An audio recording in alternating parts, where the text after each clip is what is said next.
Oi, pessoal, Duda da RPS Capital. Hoje eu tô aqui mais uma vez com o Paulo Tsora, nosso CIO, para a gente falar da atribuição de performance do Total Return, tanto de dezembro quanto fechamento de 2022. Bom, Paulo, o Total Return em dezembro apresentou uma performance de 3% versus 1% do CDI e no ano o retorno foi de 5,8%. O Equity Hedge, que a gente fala que é a nossa versão para público geral, e teve retorno de 2,2% no mês e no ano 7,6%. Então fala pra gente os principais destaques do período, acho que equivale o mês, o ano, enfim, recapitular aí o que aconteceu no Total Return no ano.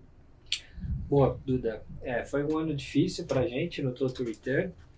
Acho que é o primeiro ano que a gente ficou abaixo do CDI, então foi um ano bem difícil, principalmente no book macrofatorial.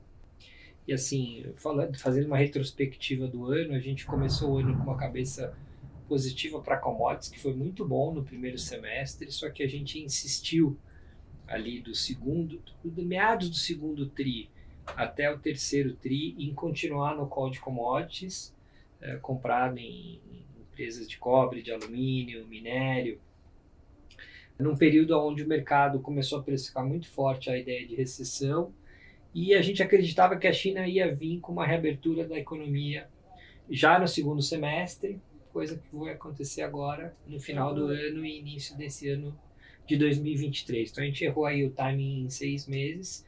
A gente escreveu inclusive uma carta para os investidores na virada do semestre, por que a gente gostava de commodities, falando das coisas mais estruturais, da falta de oferta, do mundo inflacionário, da expansão fiscal que a gente via no mundo e como isso impacta o consumo de coisas básicas, investimento em infraestrutura, ESG, toda uma tese estrutural que a gente continua com a mesma opinião para commodities, mas o mercado ali naquele momento realmente teve uma realização muito grande em commodities e a gente tomou essa realização na nossa cota e assim, então em termos macrofatoriais, acho que esse foi o pior contribuidor da nossa cota. Ter errado o timing da retomada da economia chinesa, que foi acontecer agora só no final do ano e início desse ano.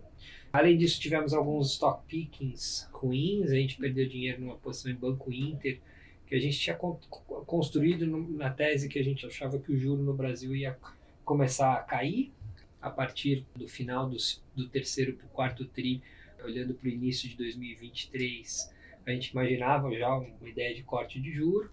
E depois que a ação já tinha caído quase 80%, a gente, na análise bottom-up, identificou ali uma ideia de valor e a ação caiu 50% a mais do que a gente, depois que a gente tinha comprado, foi outro papel que especificamente prejudicou o ano. Do lado positivo, a gente ganhou dinheiro com bond proxies, a gente veio apostando na tese de saneamento o ano todo e foi muito bom, acertamos ali a eleição do Tarcísio e o movimento que veio ali na sequência da ideia do novo marco do saneamento e a potencial privatização do setor.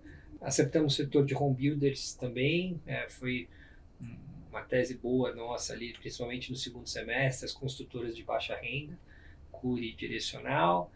Nosso time macro acertou ao longo do ano o call de juros, então a gente tomou juros nos Estados Unidos naquele momento lá que o Fed estava mais rock, o mercado de juros abriu bastante nos Estados Unidos e a gente ganhou quase 2,5% fora do book de equity, mostrando um pouco aqui da nossa capacidade de ganhar dinheiro fora do nosso core business, que é principalmente equity. Mas no final acabou sendo um ano aí de metade do CDI, a bolsa foi menos do que isso, então assim, é um ano que foi mais difícil para a gente. Outros fundos da casa foram bem, o nosso long bias, o nosso long only, o time bottom up Brasil teve um ano excepcional, o long bias também tem tido uma boa performance. Então é isso, agora vamos recuperar esse terreno perdido em 2022, em 2023, um pouco essa a nossa ideia de plano aí de recuperação no ano. Especificamente no mês de dezembro, eu acho que foi o mês onde a gente voltou a acertar, depois de acho que 3 meses que a gente teve mais difíceis ali, setembro, outubro e novembro. Dezembro a gente voltou a acertar e acho que foi principalmente ali um call de short Brasil, algumas coisas de beta alto Brasil e airlines, uma posição mais pessimista Brasil que funcionou. A gente vem com a cabeça de estar mais comprado em China, e acho que foi legal, né? O call de reabertura chinês está pegando, finalmente veio, e a gente inclusive continua com esse call no início agora de 2023. Então acabou que foi um mês onde a gente conseguiu recuperar um pouco do chão perdido nos 3 meses anteriores, e aí fez com que a gente acabasse fechando o ano aí com metade do CDI. Então agora a gente chegando mais para 2023, vamos falar sobre as alterações que a gente fez na carteira, né, falando de setor, e aí acho que a gente pode emendar aí falando da exposição bruta direcional, como é que está o produto hoje. Então, o nosso direcional tem sido baixo, a gente tem tido pouca convicção de que a bolsa vai subir, tanto aqui quanto lá fora, e a gente tem trabalhado mais no gross do que no net. E pensando para esse início de 2023, eu acho que a gente tem basicamente uma grande tese de investimento, que é essa reabertura chinesa. Então, a gente está de fato comprado na tese que a China vai reabrir, já está acontecendo numa velocidade até maior do que a gente esperava, com vários estímulos em vários segmentos, crédito, mesmo setor de real estate, estímulo forte para consumo, até pouca volatilidade na ideia do reabrir, né? Porque a gente achava que ia ter a reabertura, fechar, reabrir, fechar. Não, eles meio que pararam de divulgar os números, pararam de contar os problemas e foram para a reabertura mais agressiva, com o governo de fato buscando uma retomada de atividade econômica, colocando a economia na frente dos outros problemas. E aí a gente está expressando isso de uma forma bastante diversificada. A gente tem uma posição em mercados emergentes contra mercados desenvolvidos, o índice EEM contra o S&P e contra a Europa. A gente tem a própria China, através das A-shares chinesas e do QWeb, que são as empresas de tecnologia lá. A gente tem commodities, principalmente através de petróleo, tanto em XLE quanto o próprio petróleo físico, não tanto no Brasil, porque a gente está preocupado com Petrobras e tributação das empresas de petróleo no Brasil, e a gente está preferindo fazer esse play de petróleo lá fora. Então, basicamente esses 3 cavalos, assim, vamos dizer assim, blocos de investimento para estar exposto nessa tese de reabertura chinesa, que a gente acha que vai vir bastante de consumo e de serviços, até mais do que de real estate, infraestrutura. E a gente segue um pouco mais pessimista nos Estados Unidos. E são vários motivos. Assim, o primeiro é que a gente acha que o Fed não vai mudar o discurso, pelo menos no curto prazo. O mercado de trabalho segue muito aquecido, saíram os dados aí essa semana de emprego lá, seguem criando 220 e tantas mil vagas num mercado que já está em pleno emprego. Então, o mercado de trabalho muito forte, isso significa salários fortes, isso significa que o Fed precisa continuar apertando condições financeiras, não pode deixar ainda o mercado afrouxar demais, então o Fed vai continuar rock. Por outro lado, a gente acha que a economia desacelera, não sei se vai ter um hard landing, mais provável um soft landing, os dados mais recentes estão indicando uma ideia de uma recessão branda, mas vai ter uma desaceleração e principalmente uma queda na projeção de lucro das empresas. Quando a gente olha o S&P, o lucro projetado para 2023, a gente ainda vê otimismo demais. Assim, praticamente o mesmo lucro em 2023 de 2022, foi um lucro extraordinário, com margens extraordinárias, com top line crescendo de forma bastante forte, e a gente acha que não combina esse ambiente de margem tão forte nos Estados Unidos com um Fed apertando condições financeiras e com uma economia desacelerando, potencialmente entrando em algum nível de recessão. Então a gente acha que tem revisão de earnings para baixo no S&P. O juro real americano está lá rodando entre 1,3 e 1,5, 1,6, então um juro real positivo, importante, que a gente não viu nos últimos quase 15 anos. Isso significa um múltiplo de negociação de qualquer ativo, incluindo o S&P, mais baixo do que a média histórica, e quando a gente olha o S&P aí perto dos 4.000 pontos, tenta reconciliar com earnings, que vai estar talvez mais para perto de 200 do que de 220, 230. A gente está falando aí num múltiplo quase de 18, 19, 20 vezes, e que a gente acha que não combina com um ambiente de juro real positivo na faixa de entre 1 e 1,5. Então, tem ali um de rating para acontecer ainda, se não for de múltiplo, sim de earnings.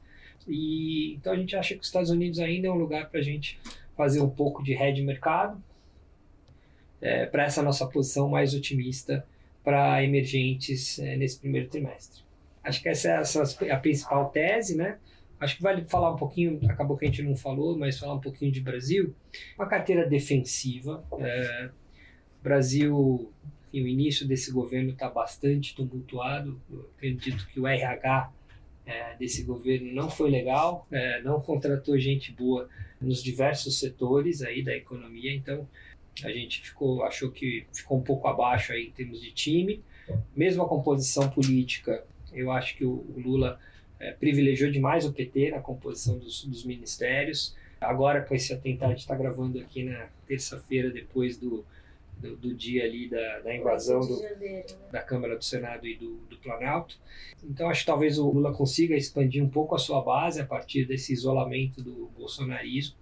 Mas, de qualquer forma, a gente acha que ainda uma composição política relativamente precária para conseguir aprovar coisas, principalmente constitucionais, que demandam quórum super qualificado.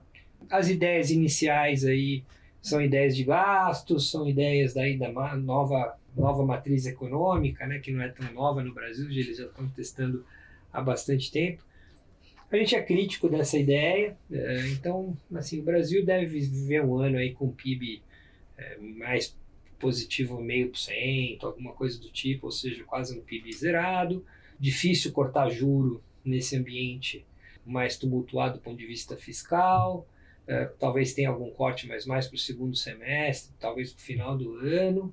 Uma inflação que cedeu sim, mas ainda permanece alta. Esse ano 2023 a gente deve ter uma inflação aí na faixa de 5,5% a 6%, ainda bem acima da meta do Banco Central, então não tem tanto espaço para cortar juro. A gente fica muito dependente lá de fora, né? Então, se commodities continua boa, se o fluxo para emergente continuar bom, talvez a gente veja um fluxo para o Brasil, um real que fica comportado, um juro talvez que não exploda. Por isso que a gente não está short Brasil, a gente está fazendo coisas long short, mas com um perfil bastante defensivo, sem grandes apostas em coisas cíclicas, coisas que dependem de crédito, que dependem de otimismo, de uma economia bombando, que a gente acha que não é o caso. Então, seguimos lá com utilities, com o setor de saneamento, gostamos ainda das empresas construtoras de baixa renda, temos um basket de algumas empresas de consumo com um perfil bem de alta renda, empresas que dependem menos aí de um consumidor otimista de baixa renda, uma coisa mais de nicho, né? Então Soma, Track and Field, Arezzo, então na parte de consumo um perfil bem defensivo, e seguimos short o setor de bancos, seguimos short Petrobras, que a gente acha que vai acabar tendo bastante interferência na Petrobras, e evitando setores muito discricionários, muito cíclicos, que dependem muito de otimismo macroeconômico. Então a carteira defensiva Brasil, e o grande foco do risco no direcional é essa aposta de China contra os Estados Unidos. Perfeito. Tá Obrigada. Obrigado. A gente está aqui de novo. Até mais. Até mês que vem.